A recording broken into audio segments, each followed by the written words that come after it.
Corona संचारबंदीमध्ये भारतातील अनेक गरजू कुटुंबांना मोठा फटका बसला।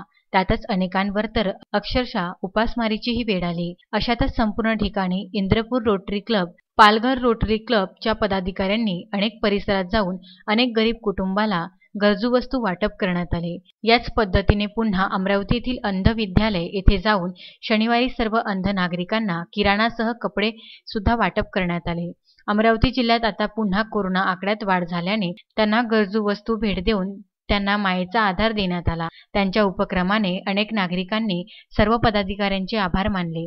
या उपक्रमात रोटरी क्लबचे अध्यक्ष प्रशांत व्यास, सचिव गिरीश गगलानी, प्रकल्प प्रमुख मिलिंद साहा, सागर बुटे, अमित घाटे, सचिन देशमुख, जितेश महाजन, निलेश चिठोरे, दीपक देशपांडे, सतीश परदेशी, सुरज तारेकर यांच्यासह प्रमुख अतिथी म्हणून माजी नगरसेविका रश्मी नावंदर, प्रवीण डांगे उपस्थित होते। Vidarbha news bureau, Amravati.